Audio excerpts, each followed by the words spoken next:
Hello and welcome to the Serpent Temple Weekly Review. This is going to be a special kind of bonus, laid-back pre-Christmas period when they wheel in the TV into the schoolroom and you're like, we're going to watch Lord of the Rings for an hour episode. We're going to be reviewing sort of three things, one of which is the Voices lyric video new single in aid of Dementia UK, which is called An Audience of Mannequins. Also the recent Lingua Ignota Pennsylvania Furnace single and music video. And the new Froglord release, which is called... The Mystic Toad. The Mystic Toad, released very recently, 2nd of July. So... Floyd, what did you think of the Voices single? Well, first and foremost, like that actually legit happened to me once with the whole thing about wheeling the TV and watching Lord of the Rings. That happens to me all the time. What you did? I don't know why is it like even now, you'll be at home and one of your own teachers comes in with a TV. So. But no, it's we had a graphics teacher. Shout out to Miss Jenkins. She was a great teacher. It was job man. Well, fuck. I'm gonna tell the story. Tell the story. But it's such a bad way to open this. She was very open sexually. As in talking about it. And like when you're in school, like there was some fucking really weird, horny people in my class. And everyone was horny at secondary school. And she totally like was like able to like take it and banter with it and okay. and make these guys look like the idiots they were for being so fucking perverted, frankly. Power to Mrs. Jenkins. And there was one time a kid came, I'm not going to name him, but he came with a ruler and just slapped it on the table and was like, "Miss, tell me how big your boyfriend's dick is on this ruler." Oh my fucking god! What the fuck? And that's the sort of shit she had to contend with. Holy shit! And she stepped up to the challenge and like fucking held her own. But yeah, that was a... What was her response? I have to know. What did she say? Oh, I can't even fucking remember. But I just remember, it was so long ago. But it was that shit was wild, man. No one learned anything about graphics in that class. I mean, it was just that was the most disruptive class ever. The only thing that was graphic was the sexual descriptions. Yeah, nice. Nice. Yeah. Maybe what's the first one? Voices. Voices. Speaking of graphic sexual descriptions, not really in Voices so much, but An Audience of Mannequins. Yeah, do you know what? The beginning of this, and do you know what? I apologize to this band because I mean I'm sure they're sick to death of the Akakaka comparisons, right? Because obviously I know they're their own entity and they're definitely doing their own thing. They've got their own distinct sound. But it really reminded me of Verdelay when it first started. Yeah, I know exactly what you mean. Just by the way, it took me by surprise with like the chuggy riff at the beginning, and it was because it's a lot heavier than their last album, which I thought was a bit more kind of like post-punky and quite mellow compared to their like the real kind of frenzied and unhinged nature of the first couple of albums they did. But no, it's a great track. Really liked it. Oh, really looking at the wrong notes. But so as I was saying, I think it's kind of like a good return to form of the music being back within the death metal and black metal kind of sphere. Yeah, I really like the sort of like the chorus part, which had quite a nice, beautiful kind of piano bits accentuating the slower parts of the guitar work. That reminded me of like the anthemic elements of Shrines that we reviewed a few weeks ago. Yeah, totally. Yeah, Sam really comes to the fore there, I think, in a really cool way. Yeah, no, totally. I could definitely see that. And there's this great bit where it kind of like quietens down a bit, and then like the fucking like an absolutely beast of a chuggy riff comes back in. I just think I just love. I'm just a sucker for that sort of like super heavy chuggy riffs, and it's great to hear Voices kind of implementing that sort of style again. I think it's really cool, and I really love how Voices music lends itself to the concept of Voices, which I've always really loved, and all of us here can resonate with as city dwellers to an extent. And I think this whole single being about dementia, all the proceeds going to Dementia UK, is really poignant. It's like very memory and place, memory and city, and like in their words, it deals with elements of derealization and depersonalization.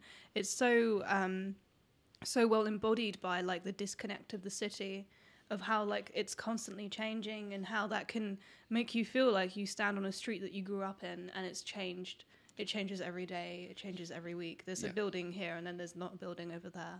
Yeah, I totally had one of those moments myself, literally the other day on the bus, because Elephant and Castle, renowned London shithole. Yeah. And I live near there, so I feel like I'm entitled to say that. But they had like really like big fucking Dawn of the Dead style brutalist shopping centre.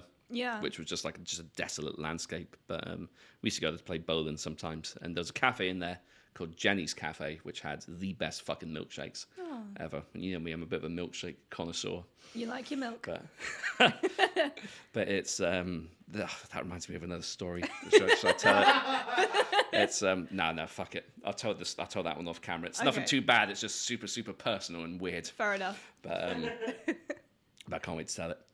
But it's no, yeah, and it's been knocked down, the shopping centre. So like, and it's just like, and totally to your point, what you've just said, like it's London is unforgiving in that regard, where you know. It's like even when my school got knocked down, I'm like, I didn't particularly, I kind of enjoyed school. I didn't have as much of a rough time as a lot of people did with bullying and stuff. But I did have some elements of, some feelings of nostalgia towards it, and it got knocked down and replaced. And, you know, that's just the way London is. It's just the landscape shifts and there's no remnants of what it was. Yeah, and I think that's so comparable to the human mind. As we get older, we start to forget, and that's so terrifying. And I've had to deal with family members whose memories and minds have gone, but not like actual dementia. Yeah. And even that is so painful sometimes. So I think they really beautifully embody like the despair, desolation, and pain of the city, and then also the slipping of the mind. And then they do it through this comparison of the mannequins of like the retail horror of London, where everything is on display and constantly shifting and changing. And, you know, you can, it's really interesting. I want to listen to this a few more times. And I watched the lyric video, which is really good. I'm normally like not a lyric video kind of person. But I think they did it really well, and I think this is definitely like the fact that there's an additional element to this. Like they released a statement and they said, hang on, let me read it. So they say an audience of mannequins deals in elements of derealization and depersonalization, unsure of what or who is real or what could be a dream or reality. Hostile confrontations is a reflection of how past memories haunt us and how they bring depression with them. However, we navigate these is an ongoing battle. I think I might have fucked up there. One of which we sometimes win, but often lose. A comfortable distance is simply someone saying goodbye. It's really, I think that's really poignant. Yeah. Yeah. No, that's totally. I've always had this kind of belief that people that suffer from, well, I've noticed anyway that people that I've known in the immediate family and the extended family that have had similar diseases, that it seems to be not completely brought on, but not helped by the fact that so many people of that older generation suppress so much and try and forget parts of their lives that happened. And I feel like the sheer mental effort it takes to do that must have an accumulative effect on the biology of the brain. That's literally true. I was reading about this a few weeks ago, and there was like I can't remember how recent, there was a scientific review, and they said that people who don't acknowledge their emotions and who try and suppress things, they're more likely to get dementia. Yeah, see, I've never done any research on it, but yeah, it's quite interesting to hear that there has been some research to somewhat confirm that, because that's always what I've noticed. It's people, whether it be people, how many people do you know, say from our grandparents' generation, people that served in the war, and you know, how many of them develop PTSD or they have Alzheimer's later in life because they want to forget all the horrific shit. So, but it's... Memory loss is also a natural symptom of depression and trauma, and it's something I've experienced too. Yeah. And like, memory and place are very deeply linked. Like, I didn't go to South London for over 10 years because I have like horrendous memories associated with that part of London, and literally the architecture of it will make me really depressed because of those memories. And like, I was born in Peckham, and I loved it there, and then, you know, things changed. Like, the people in my life made it no longer a nice place to be. But yeah, like, this like, I guess it's psychogeography. This element of it is really interesting. And fascinatingly enough, there's also a biological element to dementia, which is like mycological. So they found that there may be funguses that actually contribute to dementia. Oh, no way. It's actually also you can catch it if you have surgery on someone with dementia. They use the scalpel to, for example, cut brain tissue, and then they use that on another patient, a patient who's had no psychological symptoms. They will get dementia. Jesus, really? They knew that a while back, but they're starting to believe there might be like a fungus or something that contributes to it, but they don't really know enough yet. God damn, that's quite it's terrifying. Quite a revelation, yeah. Jeez. Yeah. I don't think you can catch it. Someone like sneezes on you. Yeah. But it's interesting. Well, I don't plan on becoming a brain surgeon, so at least I know that I'm quite safe in the knowledge I won't be catching it from someone. But yeah. But I tell you what, it's I tell you who else done a really good track. Sorry, excuse me. About sorry. That was a really aggressive excuse me, wasn't it? Excuse me. Excuse me. But the band Spirit Box. Yeah. Done a track called Constance, which is I think named after it was her. The singer Courtney her grandmother was called Constance, or it might have been. I loosely remember the story, but it was. But yeah, it's about that as well, and the music video is really good because it does a good job of portraying kind of a visual representation of what it can feel like for some people with Alzheimer's or dementias to just suddenly not recognize faces anymore. And that's like even the whole voice system with an audience with mannequins. Like I imagine that's probably what people you forget turn into, right? Suddenly just seeing these mannequins, these people that you have these deep personal and emotional and familial connections with, and suddenly they're just there visiting you, and you're like, who are these people? Yeah. And that is a really painful thing, and I've heard people describe as living with family members who have dementia. It's like you have to grieve that person's death when they're still alive because they don't know who you are, and you don't know, like they change as well. Yeah. Apparently, one of the symptoms when it early on is that people tend to become more crude. Their humor tends to apparently become more like dirty and dark. Yeah. I don't know how true that is, but that's so strange to me. Yeah, that's strange. Also, I think what else is quite interesting is how I've seen a couple of things, and the validity of it I'm not sure about, where like it's often music that can bring people back. Oh, wow. Sometimes they'll listen to an old song from their past, and that'll be what can temporarily bring them back or bring back some memories that they previously not had access to. So in like 50 years' time, when we're in old people's homes, perhaps for Freud, we can play Pig Destroyer. Yeah. Like Shem would be Gorguts. I don't know what I'd be. Just throw me anything. Just play fucking what's that really cheesy System of a Down song called?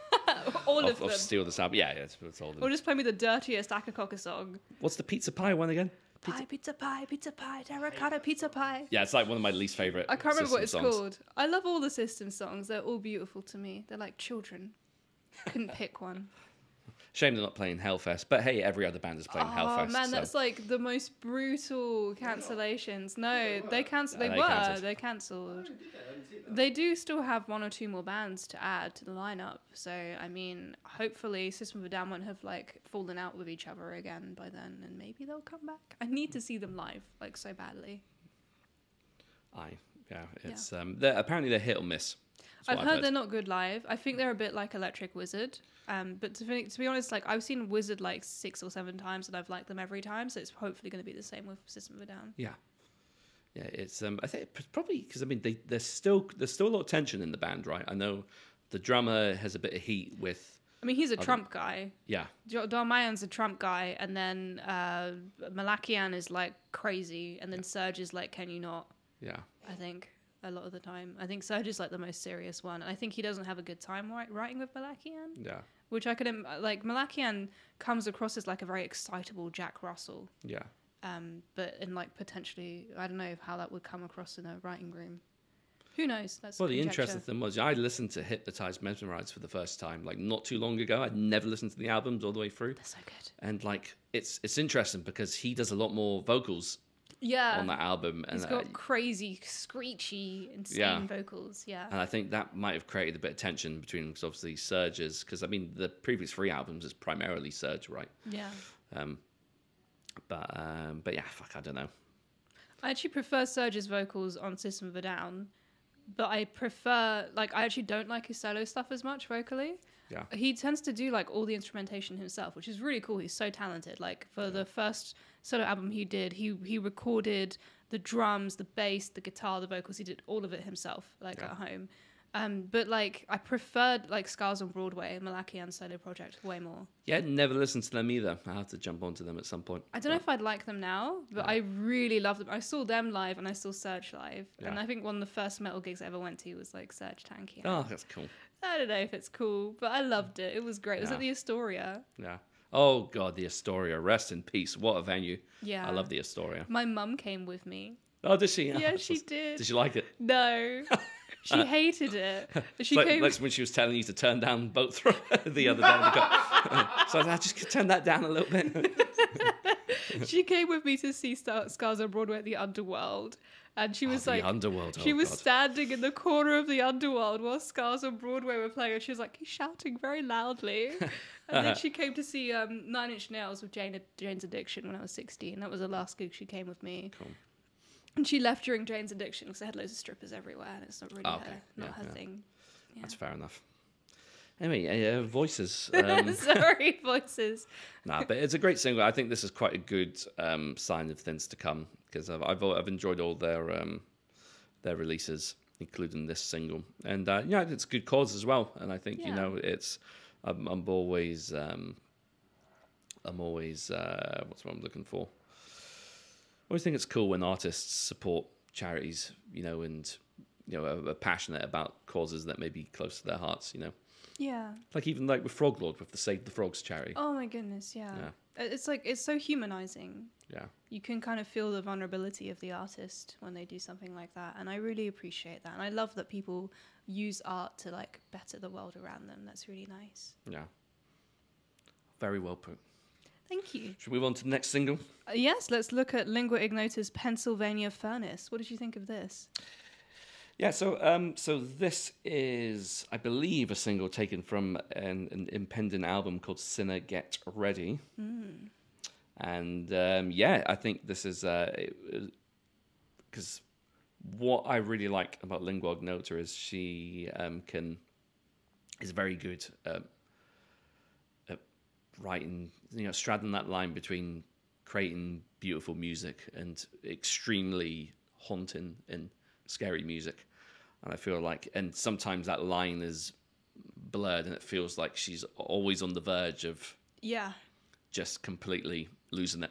Yeah, totally. And this track is, I feel like for the most part, it's very beautifully written, and I love the music and the orchestration. It's quite minimalist up until towards the end, where it's kind of climaxes a bit, and more bass and distortion and instrumentation comes in. But my thing I love about Lingua Ignota the most is just the ability to kind of capture the duality of emotions so well.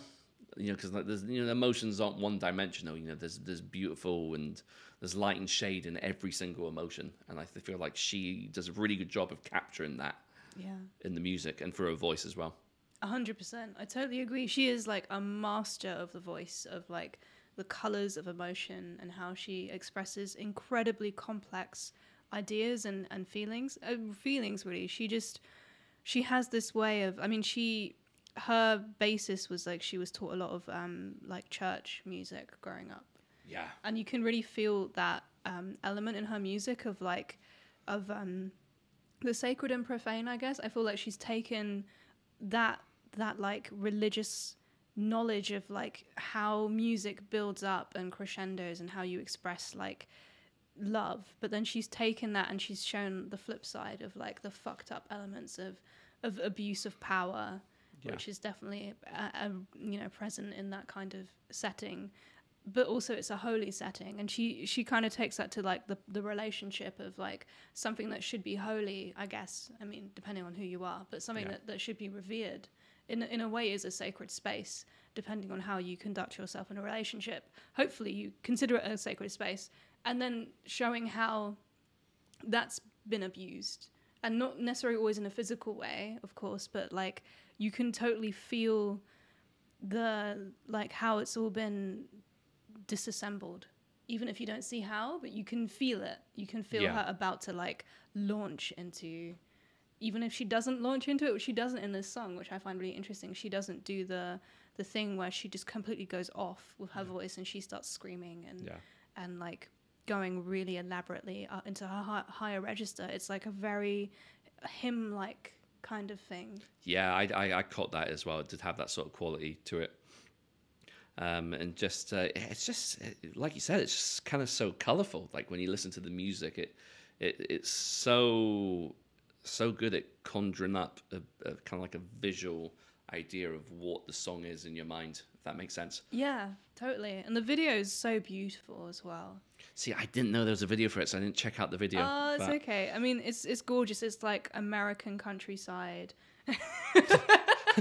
Just Shem doing some mad fidget spinner tricks in the corner of the room. I just look over and Shem's like, and then he thought that he was like signaling something to me. He was like, Nina, do this. And he was like, no. It's like I caught him in the shower or something. It's a very cool fidget spinner, love. Well, thank you for showing it to me. It's green and it's got like these gems in it that are like acid. It looks like some kind of like brutal death metal album cover color scheme. It's great.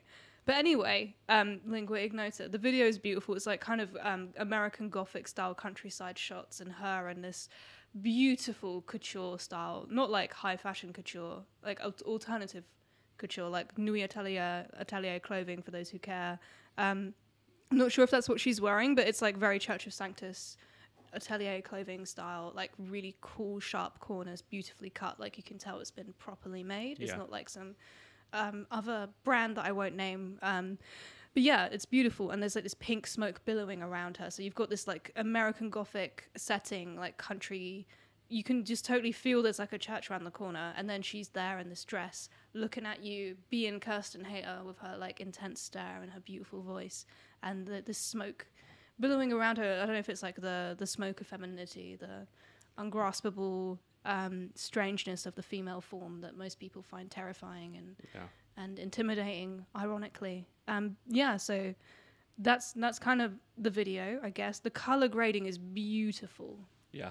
It's like really faded, and it's got these like, the colors are like lots of cold grays and greens and stuff, which is like not how you'd normally represent the countryside in that way, I suppose, in like a music video. Yeah. Yeah, it sounds cool. I'll definitely check it out. Cool. Yeah, it's great. It's great. And the lyrics are very cryptic. Me and the dog, we die together. With the Lord, I cast off all my earthly bonds. There is victory in Jesus. That's the first few lines. So that's kind of really weird. I like that.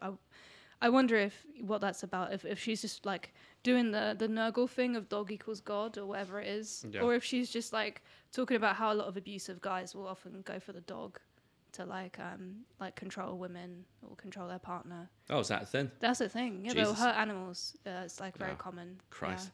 Yeah. So I wonder if that was a thing, if that was what she was thinking about. Because she says, do you want to be in hell with me? I know you want to stop, but you can't stop. I've watched you alone. I've watched you in the home where you live with your family, and all that I've learned is everything burns. It's really beautiful and sad and very Amun-Ra-like, kind of like, alone in love kind of deal. Yeah.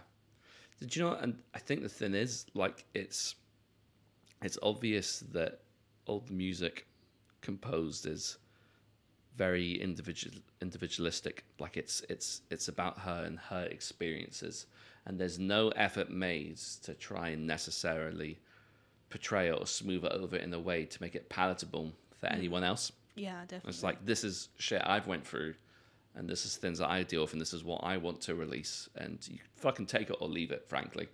And I think that's really super admirable and something that I've always loved about the music, because I think to some, especially to a lot of men, for example, I think they have a lot of, they struggle a lot, especially with the Caligula album. I almost fucked up the word again, didn't I? I just cannot, fucking hell, just cannot say that word on camera, Caligula.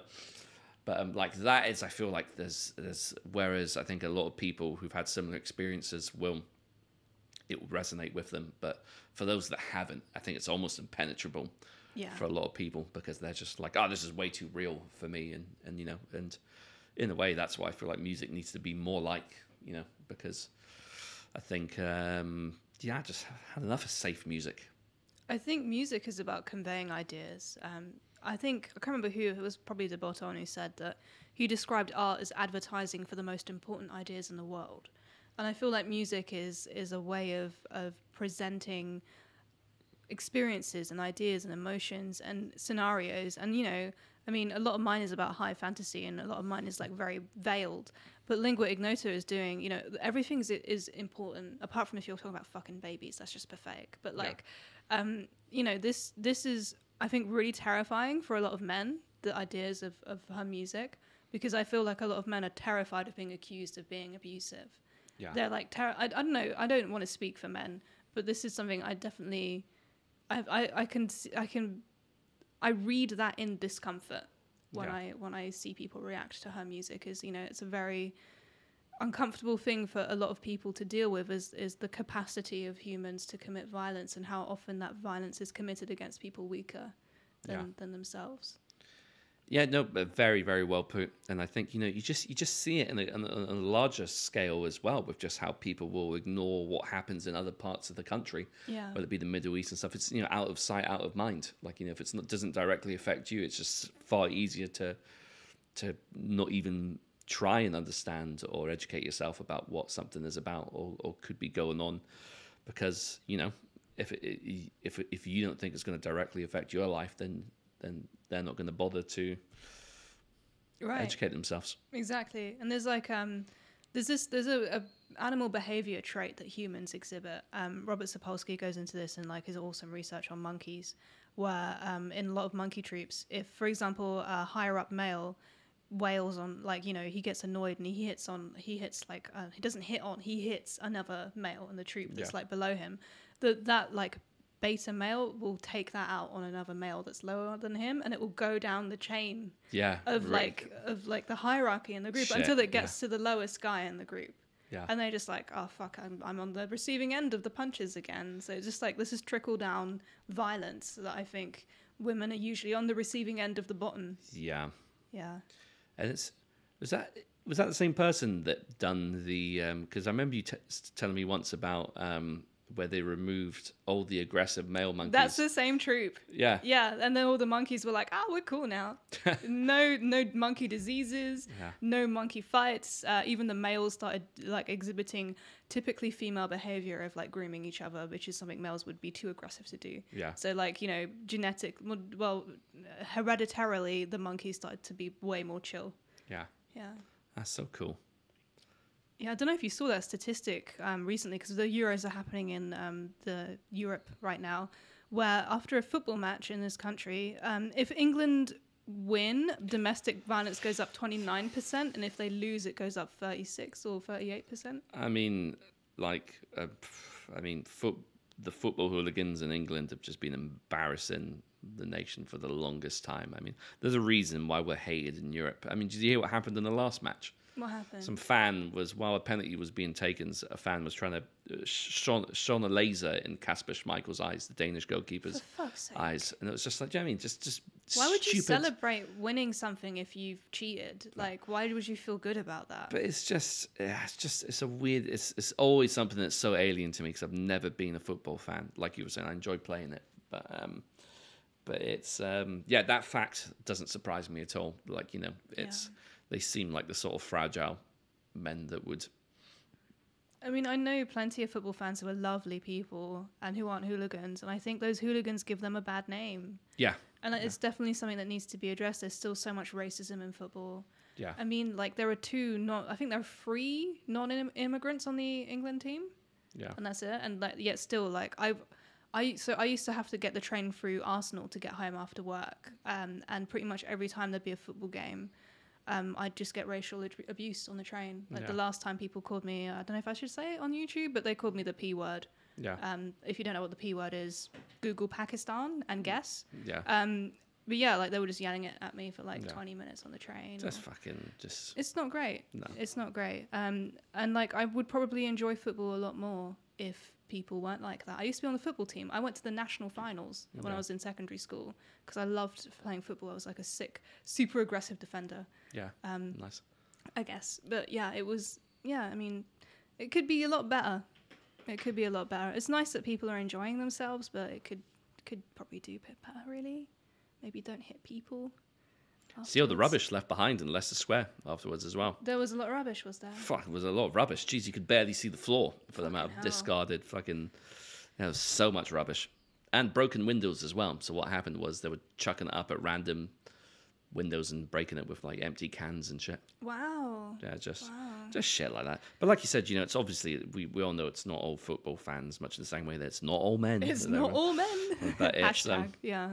But it's enough. It's enough for it Yeah. to be a problem. And like, you know, if you like football, maybe consider addressing that if you want more people to enjoy it, perhaps. At the end of the day, if it's enough that the English football fans have a reputation across the world for being pricks, then yeah, there's enough people acting like it.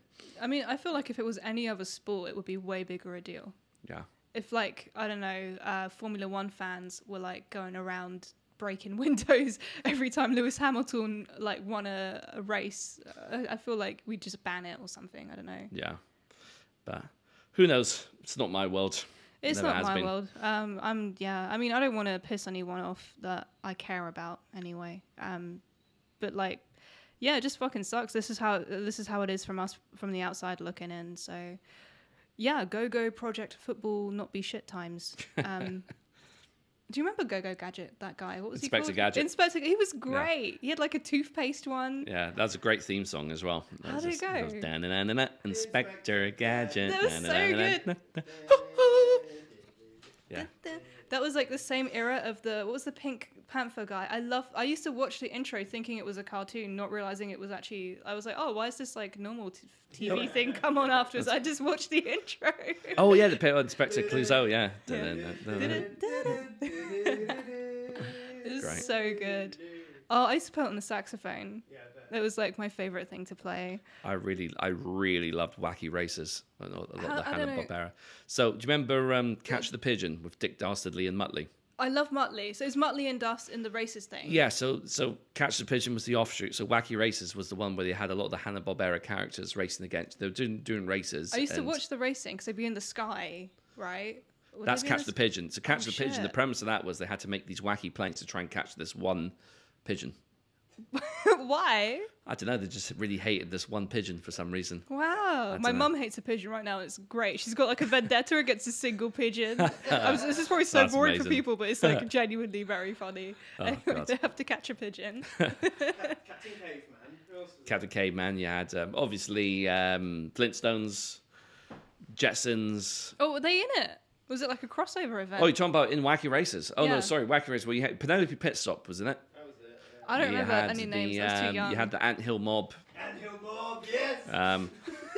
But What is going on? but basically, I never understood satire or sarcasm as a child, and the show used to always piss me off because the joke of the show was that Dick Dastardly and Muttley would get so far ahead of the race to set a trap to stop everybody else from. But the joke was obviously his car was so fast that he could get to halfway through the track before anybody else could get there. And as a child, I didn't understand it. So I was like, why is this motherfucker not just winning the race? Why does he keep setting traps? And my dad was just like, no, well, that's the joke. It's fucking stupid. But That would stress me out a lot. Like a hell of a lot. I'm like an anxious traveler. I want to be there early. Yeah. I want to win the race as soon as possible. Yeah. Well, how do we get there from lingering? no fucking idea. Man, we could do some serious traveling. What is this? Someone's just Shem sent me a photo. The Anthill Mob. Oh my god. Yeah, just like these small men all cramped into one. They all look like what was that guy? And one more thing. What the inspector, the American? Fontano? No, Inspector Morse. What's his name? Inspector David Jason. No, Inspector Morse was. I forgot his name. What's his fucking name? He'd like solve crimes, and then he'd like pretend he hadn't solved it, and he'd turn around to leave, and then he'd be wearing this like Mac thing, and he'd turn around and be like, and one more thing, and he'd say like a fact, and the person would be like, oh no, he knows I'm the villain. It was like adult Scooby Doo. It's like Kojak or something. I watched Murder, She Wrote with Angela Lansbury, who, by the way, is still fucking alive. She's like 97 or something, or 98. Damn, But I never watched that. but I watched that, and then you had Poirot as well, right? Poirot. That, oh, that's trying to say it. Fucking I like his silly moustache, but I never watched it. no. Wasn't there like another one that was like Sage and something, Sage and Coriander? There were like two women, and they Cagney had. and Lacey. Was that them? They had like Oh, I don't know, herb that's right. names, and they would like solve Oh. crimes. I never watched it, but I was like, that's really strange that they have herb names. That was like the whole. No, no, that's There must have been so many. I know it's not ringing any bells. people love doing TV shows about killing and wondering who killed the person. Should we move on to Frog Lord? Yeah, let's do it. Frog Lord. So, Frog Lord is a podcast favorite. This is the second time we're reviewing a Frog Lord release, which is pretty momentous for us because we rarely do this. But Frog Lord is such a wholesome and lovely entity of whom the mystery always will compel us. We love the mystery. Yeah, it's kind of like the UK's stoner answer to Ghost? Mortis. Mortis. Remember Mortis? With a silly nose. Yeah. I it's, remember. Sorry, go ahead. I can't remember what I was going to say. He had some shocking album covers. Jesus Christ. I love the memes of Mortis. Yeah. I remember I was on a Facebook group and someone was talking about how they saw him live and his nose fell off in the first song. That's so tragic. That's so funny. Oh, God. Oh, he's got this funny long little orc nose. It's very funny. He used to be an emperor as well. Did he? No. I wonder how they feel about that. I mean, well, Oh wait, he's in the reunion, isn't he? He's in one of the. He's in some no, reunion. That's well, a different one. What is it? Well, Mortis. He performed with them recently, yeah. Did he? That was in the one where they got. Was it Faust? And Well, everyone I was saw him in like, "Don't-" 2014 where they had Faust on drums again after he doing got out of prison for murder. They're doing it again, aren't they? I think they've got Trim on drums now, who's the drummer for thought the Faust- second album, Anthems. I don't know. I know they're still touring. I saw them. Okay. I saw them live in 2014 at Bloodstock when they headlined, and then once again in 2018 when they were playing Anthems in full. I can't remember who was drumming though, and they're playing Incineration. They're headlining Incineration next year. I think maybe they're doing some kind of special anniversary set, and I think they're getting Faust in for it. Because I remember listening to Hellbent for Metal, which is a great podcast, by the way. And Is that Tom Dare's? Tom Dare, yeah, it's like the LGBTQ plus like take on music, like podcast. Let's just say that it's really good, and they talk about like Faust and how it's like very bad. that Oh, I mean, it they're was bringing super him in. controversial at the time, right? Because it was like, It should be, like I personally I think so anyway. I think it's just shit to bring like a literal murderer who well, you know who called it out, right? who Jeff from Carcass. oh bless Jeff. Because they were playing like the time before, and they were like, that it's not lost on us that there's a Sophie stage here, which is about stamping out intolerance, and he made some allusion to the fact that the Emperor were playing with Faust, but Carcass rock. which I think Jeff's tight with Ishan as well. So I mean, but That's interesting. but- I like that he would say that, like knowing that, because in the industry that's very rare. yeah, Anyway, Frog Lord. yeah. So what did you think of this album? It's great. Frog Lord's great. I mean, I love that they're just continuing in such a short space of time to expand the mythos of the Frog Lord, firstly. Yeah. And secondly, the quality of the sound. It's like there's loads of variation between the songs. I love the vocals. I particularly quite love the vocals. Yeah, Yeah, I feel like the vocals are different in some way. I think there's like a bit more distortion. They're like so dirty. Yeah. Reminds me of like, a bit of Goat Snake, a little bit of Goblin Cock, which I said last time. Who are a great band despite the name. Actually, no, the name makes them good as well.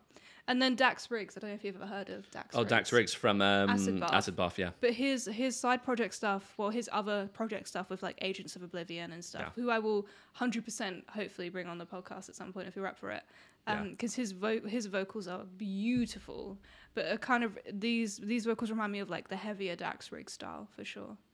Yeah, it's I also had some notes about the vocals. To me, one, I love how it actually sounds like a fucking frog at times. Yeah. Like it's really croaky and like there's some dual layering going on and it sounds super cool. Reminds me a bit of Attila from Mayhem, because he also has a bit of a croaky thing going on. And also some of the cleans actually remind me a bit of a band I've talked about a few times, Tim Williams from Vision of Disorder. Okay. So they're kind of like one of the early proto metalcore bands, and their first album he had like some really quite kind of grungy-ish cleans, but without sounding too derivative of that Seattle sound. It just sounds really cool. There's some great vocal variation in the album and vocal lines, and it's cool.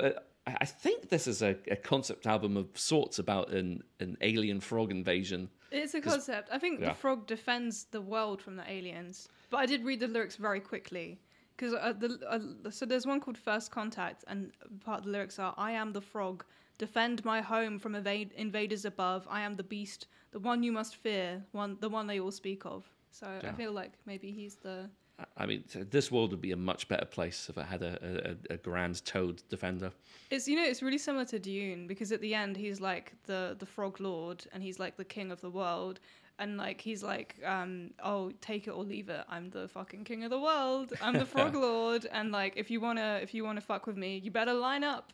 But you know, Nice. I'll leave when I want to, and when I do, you're all fucked. That's like the gist of the. I really like that.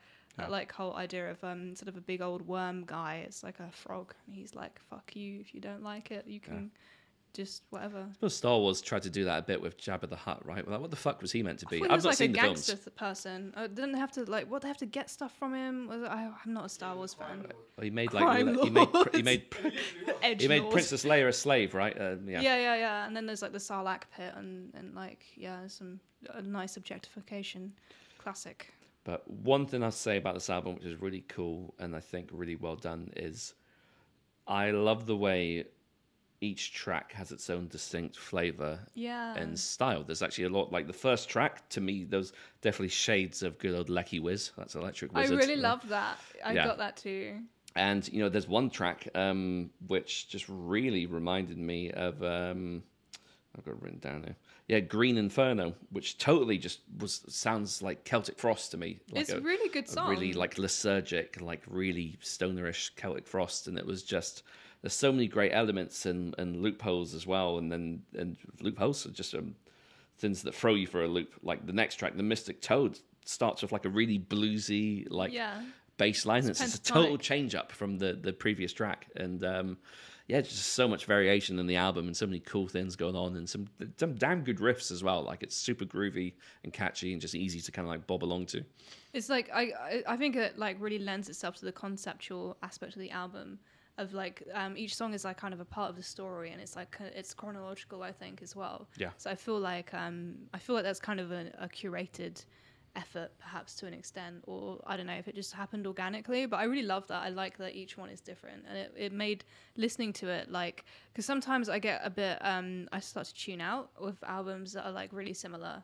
Each song is really similar, but this was great. It was like piquing my interest every new song. Yeah, I think you've kind of hit the nail on the head for me for a lot, and this is why I've always kind of struggled in the past to get into something. I mean, I don't even really like the stoner label as a genre, but stoner / doom / sludge, whatever you want to call it.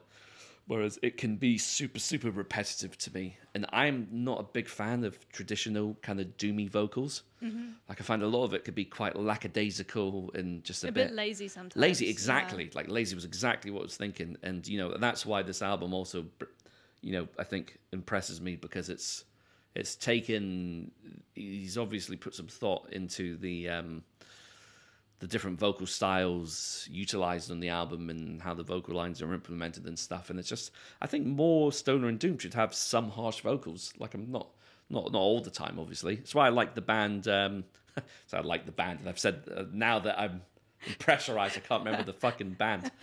I saw them in Chemists. Chemists are great. I love Chemists. I like the artwork as well a lot. Oh yeah, they've got some great artwork. But they also implement some harsh vocals. And I think it's just a different dimension, because I find a lot of stoner doom vocals to be quite one-dimensional and monotone, and just, you know, and that's rich coming from someone that listens exclusively to death metal for years, which is just one-tone growling on like 99% of the album. But yeah, no, and it's just super cool and something a bit different. And I think it, like as you said, it lends really well to the concept and just the whole mythos surrounding the project, which I think the Frog Lord himself, the man of the hour, was saying that this was never meant to be as big a project as it has become, but due to just the success and the attention that it's received, rightfully so. You know, it just shows as well that you can blend humor and music in a way that doesn't compromise the integrity of the music as well. I like that there's not so much riding on it as well. Like I love like Lingua Ignota. I love the Voices single, but this is also like a good antidote when at the end of the day you need to kind of chill after like exploring the dark, shadowy side of human existence and confronting existential terror, like by sticking your head into its mouth, and then you can kind of, you know, retreat into the warm embrace of Frog Lord and kind of, you know, put the anxiety to bed for a bit. I really like that. I love that, Save the Frogs, the proceeds were given to Save the Frogs charity. I love that. That was just so good. It's so great. I love that bands do this. And it's funny, we have such an appetite for frog music in this country. We've got Goblin Smoker, who are amazing, and they're doing so well as well. And I've forgotten, there's literally more. There's more frog bands. Maybe we should just do like a Frog Bonanza episode. That'd be great. I'll bring in I actually chucked out a lot of plush frogs that I had the other day. Aww. A lot of them just completely fucking dilapidated. But I've still kept some. I'll bring them in one day. The pictures you sent me were so cute. Oh, yeah, I sent you the pictures. Yeah. There's some really cute ones. Some of them are ancient as well. So old. Ancient Frog. That could be a new band name. Yeah. Spectral Frog. Spectral Frog. Yeah. Yeah. But it's, I don't know what it is with my affinity with frogs. I've always thought they're just super fucking adorable and cute. They got big eyes. If you lick them, some of them make you high or kill you. Well, that's in the album. Yeah. So that was, it was talking about how there was an excerpt or an audio clip of someone talking about how you get DMT. You get DM'd by a frog if you lick it. That'd be great. I'd lick a lot of frogs. Oh God! But yeah, it's like you lick one of its glands, one of its glands produces DMT and stuff, and which is like that's always been quite a common known fact, right? That people lick frogs to get high. It's a defense mechanism by the frog, but it just makes us loopy, so it's like not very good. Yeah. I guess we're too high to eat the frog. I guess. Yeah, and it's crazy how poisonous some frogs are, right? Some of them can literally kill you if you touch them. Yeah. The tree frogs, the dart frogs, right? Yeah. They're like really cool coloured ones. Yeah. Do you ever go to the Natural History Museum when you were a kid and like get obsessed with them? Because I used to do that. I used to have like little rubber frogs from there. Oh yeah. I do remember that. Yeah. It's the London Zoo had some cute ones as well. Oh, so just their colours are amazing as well. You're not supposed to pick frogs up because the acids on your skin can actually dry them out and damage them. Yeah. And it can kill them actually. So if you see a frog, make sure your hands are clean if you have to pick it up. Just fun fact of the day. Not that fun, but it's a fact. Yeah, it's. I hope you get frogs in your garden at some point. Me too. Yeah, that'd be great. I saved a frog once. Yeah. I was running and it was in the middle of the road and I picked it up and it screamed and it was so sad. It was like, wee! Frog screaming is so adorable. Oh, it's like the clip of the one that's picked up and then dropped into the water and it's like, amazing. I love the one that's just screaming and it's like a tiny little death metal vocalist and it's like wheezing. It's so cute. Sorry guys, for all those listening, a bit of a frog tangent there. We just love frogs. We can't help it. But back to this album, so many good tracks. I really like the track Into the Vortex because once again it started off with something a bit different, like almost slightly techie, like noodling sort of riff. Yeah. Which actually really did conjure up that feeling of being, sucked into a spiraling vortex. And just a good balance of clean singing and growls, and then just some great grooves and some good drum work as well. I don't think it's a drum machine or drum programs. It sounds like an actual. That would make sense, yeah. Electric drum kit. Okay. But it's well produced. It sounds good, and it's tight. So many times in one-man bands or one frog bands, I should say. You can one aspect of the instrumentation will suffer. Yeah. Like you hear in a lot of one-man black metal bands, for example, like the drums are just fucking dog shit.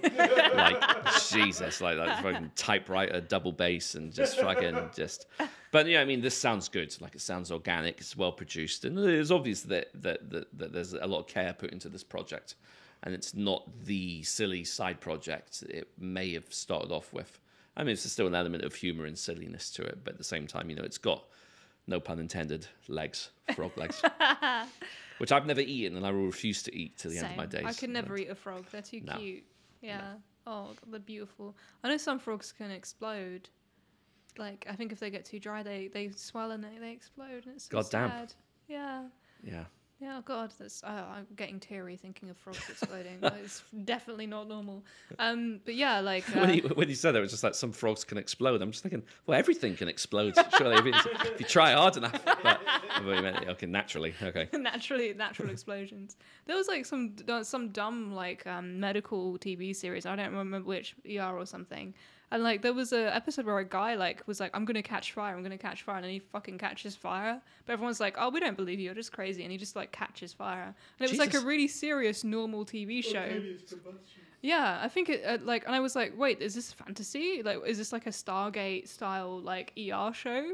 But no, like apparently people just fucking can catch fire. It's there's some. I don't think it's ever been caught on camera but there's. God damn, yeah. But I watched some. I went through phases where I've just trolled like spooky YouTube channels talking about like paranormal shit, and I watched one about spontaneous combustion once, and there's a few pictures of like alleged sites of people, the aftermath of someone that spontaneously combusted, and there's some like loads of like charred and scorch marks around it, and it's thinking, well, where the fuck did that come from? Yeah. But there's no evidence, real evidence. You don't know if it was staged or whether or not it's a legit thing, but apparently it's a legit thing. Apparently there's some cases of it documented somewhere in the annals of history. Fucking hell. The creepiest kind of similar thing, I can't remember, I think they were like scorch marks or something, is the lead mask case. Have you ever heard of that? Oh, it's ringing a bell, but it's not. No, I can't remember. I might Google. It's generally like one of the fucking creepiest things I've ever read. They were like, it was in Mexico, I think, or Brazil. No, it wasn't a couple. So it was a series of events that led to the death of 2 Brazilian electric technicians, and this was in 1966, and they found their bodies in the same year, and they've just not been able to work out how they died. This is ringing the bell. I think this was covered in one of those spooky videos once. Yeah, it's honestly so cool. So basically, like, they found their bodies next to each other, partly covered with grass, and each one wore a formal suit and a mask made of lead. Yeah. Like a lead eye mask and a waterproof coat. And there were no signs of trauma, no signs of struggle. And next to the corpses were like a packet containing 2 wet towels and an empty water bottle and a small notebook, and this is where it gets creepy, on which were written the cryptic instructions: 4:30, and I will translate, be at the specified location, 6:30, ingest capsules. After the effect, protect metals, await signal mask. Sounds like a good time. It's like a sleep song. Yeah. It literally sounds like Al Cisneros lyrics. Like maybe he traveled back in time, played them a gig, and they exploded or something. But yeah, like they didn't find any toxic substances inside their body. There were like no obvious injuries. They just died. And apparently like a waitress was interviewed and described one of them as very nervous, and he was frequently checking his watch on the day that they disappeared. And that was the last time they were seen alive. God damn. Yeah, it's just mental. Yeah, apparently there's like a lot of UFO theories about it. And There always is, isn't there? Yeah, I mean, it feels super alien-y, to be fair. But apparently they were attempting to contract aliens. Apparently they were scientific spiritualists, and they were trying to contact extraterrestrials or spirits using drugs, believing that an encounter would be accompanied by blinding light, hence the masks. Okay. To shield their eyes, but probably they died of drug overdoses. But it doesn't seem to be any evidence of drugs in the system. Yeah, but that's wild. It's pretty cool. And if you ever are bored and you Google what the masks look like, they're fucking terrifying. Yeah, I love shit like that. I just find it so.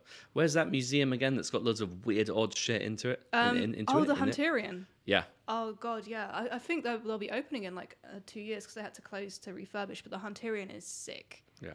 Yeah, there were these 2 18th century brothers that like to collect weird ass shit, including human skeletons and like babies in jars and things like that. There's a wall of dicks.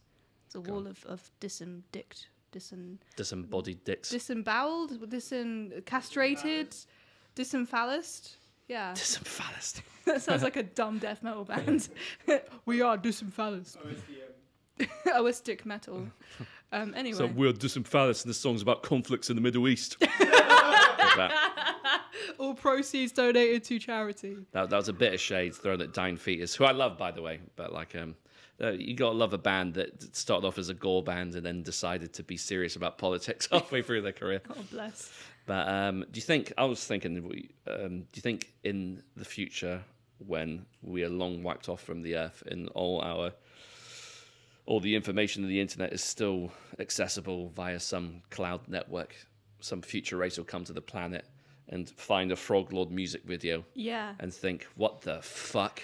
Or they'll think this planet all about? Yeah, they're like, oh, they're so culturally complex. They worship frogs, and they were protected from other extraterrestrial beings by amphibians, and the manphibium and the amphibium and the metal or whatever. They expressed their worship through the medium of one-man metal bands who disguised themselves as frogs. which is really fascinating. I love thinking about that. Whenever I put a tweet out there, I'm like, is some alien gonna like throw shade at me in like 3 million years time, being like, what a pathetic what a pathetic tweet. Or is this tweet going to be like the Voynich manuscript in like 5,000 years or something? What is the meaning of the word based? I feel like that's what my stories are going to be like. Someone's going to unearth all my Instagram stories. But like, what the fuck is going on here? What is this Mimi? Well, why do they do this strange What's this Bugs thing? Bunny all about? Yeah. Oh my god. How strange is human culture, how from a series of strange events and hundreds of years we've come to this very point in the intersection of culture, species, man, evolution, and things that we express. Yes. Yes. Very well put. Thank you. Right, I think that just about wraps it up, right? Oh, there was the... I did want to cover quickly. Oh, the, yes. Go for it. The news that which tickled me anyway, that there was a woman somewhere in the States, right, who named... It was New Zealand. Was it New Zealand? Perhaps, yeah, Oh, it was New Zealand. Well, there That's goes my fucking first. researcher credibility, doesn't it? Christ. Snopes, get on this. Jesus. But she named her 3 children Pantera, Slayer. And Metallica. I saw the terror in your eyes. You saw the Pantera in my eyes. Oh, that was amazing. That's Do you know what it was? I I almost fucking said Megadeth, and that's so I had to pull myself back. I said, no, it wasn't Megadeth. It wasn't Megadeth. She should have called it Megadeth and not fucking Pantera, because then you'd have almost the big 4, I guess. Yeah. The question is, if you had to name, if you hypothetically had a child and you had to name them a band, then what name would you give them? Oh man, I'd go for like Sperm Swamp, Elephant Fuck, and I'm joking, I wouldn't. I just thought like the worst band names I could. Artificial Brain. Yeah. Fuck, that'd be kind of cool. 8-year-old kid called Artificial Brain. Mummy, why am I called Artificial Brain? Well, son. Well, it's like, I mean, I, for some reason, my Instagram reel is filled with loads of gym memes. And there's that one where it's like... For some reason. Reasons unknown. I can't help it. If I see a 7-year-old one-legged kid fucking clean and jerking more than what I deadlift, then I'm going to click on it. So I'm afraid. So that's why my feed... That was a very convoluted way of explaining... But anyway, my point is, it's like no matter how much you can lift, there's always going to be a child on Instagram that can lift double what you can. It's like Rule And it's just- 35. Yeah. Yeah. And but no, yeah, but it was like that meme where it's just like, oh, mum, why am I? Oh, fuck it. I'll show it to you afterwards. I know the meme you can't- mean. It's like, Mum, why am I called blah? Oh, well, yeah exactly. Why is my sister called Rose? Oh, your mother likes roses. It's basically a play on that joke. Yeah, Yeah, and then you're like, oh, that's okay, bolt thrower. exactly. Yeah. That's exactly what I was tryrying to get at. But just lacked the grammatical and the command of the English language. So I can't even say that. It's Let's stop. so I Wait, got we that say shit like Greek. English and linguistic at the same time, so Englistical. Oh God, it's incredibly warm in this room at the moment. I am sweating my yeah, tits my brain off. is melting. Yeah, artificial melting brain. Yeah, What nice. would you name your metal children? Yeah, Opeth kind of works. I wouldn't do it, but I mean, if I had to pick a name, I'd pick one that would be less likely to get them into shit when they were older. I would not call my children, hand on heart, anything that's like banned or like you know, Harry Potter related or something like that. Yeah. Well, it's like the who was it? I think there was a spike in parents naming their child Daenerys after Game That's of Thrones. very unfortunate. I wonder how many deed-polled it after they saw the finale. Yeah. Or Khaleesi as well. I think That's so funny. that's another one. But yeah, G Warrior. Just call them G Warrior. I don't know. I like the name Warrior. I knew someone called Viking. That was a cool name. And they weren't European, so that made it cooler. yeah. Well, Ultimate Warrior, the wrestler, legally changed his name to Warrior to protect the intellectual property of the name. Clever. Because Vince McMahon owns the name Ultimate Warrior, so he was just like, well, no, that's my fucking name. So that's now my legal name. Everyone call me Warrior from now on. I love that. Yeah. Call me Warrior. What a flex. Yeah, he was a dick, though. Oh, it's a shame. It was a total dick prick. warrior. Yeah. Anti-vax Trump guy. No. Yeah, well, I think really massively homophobic, I think. Oh, yeah. Oh, fuck's sake. But Yeah. he was doing loads of weird shit, but basically he made amends with WWE and went on done this emotional promo with the fans again, and then died the next day of a heart attack. The next day. Yeah, or next day or 2 days later, but very soon after his What- appearance. Do you think that's because he was like working out harder or doing tea or something? I mean, if you've seen pictures of the Ultimate Warrior, you know that man was juicing. I mean, he was definitely on the juice, and sadly, it's an all too common fate for a lot of professional wrestlers, where just the Yeah. mix of painkillers, somas, coke, steroids, it just creates this concoction that ultimately concoction. concoction that ultimately just fucking fails the heart in the end. That's so sad. Yeah. Yeah. You know, why do they call it juicing? Because whenever they say that, it reminds me of like a really nice, freshly juiced like milkshake or protein shake after you work out. And that sounds great. I like that idea. Yeah, I don't know. Like the etymology behind that phrase. I'm but, fascinated by it. I want yeah, to I'll find look it out. up because I've got no idea. Juicing. There you go. Yeah. Well, they don't go. So the Frog Lord's great. Lingua Ignota's great, and voices are great. Yeah. So the future of music is looking bright. Indeed. And Slayer, Metallica, and the other guy. Pantera. Fuck that. I feel really bad for that kid Yeah. being called Pantera. I mean, damn. Just cancelled before you're even born. It just sucks. I'm so sorry, Pantera. But the great thing is you just get to an age where you could just change it yourself anyway, right? I should hope so. I really wanted to be called Scorpius when I was young. That's such a cool name. Yeah, I was just I like, fancied Scorpius and Farscape though. So that's that was what a bit weird. inspired it. Oh, It that's was so Scorpius. I was cool. like, damn, that name's cool. And then, Scorpius like, was so badass. yeah, and I was thinking it's better than Scorpion as in Scorpion from Mortal Kombat, or Scorpion the animal, the Scorpion, Or the Scorpion or King. or Scorpions the band. Oh, Yeah. Or El But- Scorpio from Simpsons, the flamethrower. I don't know that. Oh yeah. Hank Scorpio, right? Hank Scorpio. Yeah, I remember that. Yeah. Scorpius is a fucking sick name. Yeah, but I just thought it just sounded so cool. You can name like your firstborn son Scorpius, perhaps. Maybe. That'd be a cool name. I'm not sure if I'll convince Amy on that one, but I'll try. Maybe we'll like start a petition or something. You know? Yeah, If this yeah. petition gets to 100,000 signatures, like Yeah, sorry, it's mandated by government that it has to be named. it's gonna go through Parliament, and Yeah. Jacob Rees-Mogg will be like, "Yeah, sure." Oh, God, Jacob Rees-Frog. More like. Jacob Rees-Mogg. I couldn't even say his first name. He Fuck's doesn't sake. deserve his name to ever be said. It's one on of the lips those of any days. human. It's just one of those days. Just one of those days. Should we go off and melt into the Yeah, let's sunset? go. Let's do it. We're dying. Thank you so much for listening. I hope we were somewhat coherent. Feel free to like and subscribe. Until next time. Yeah.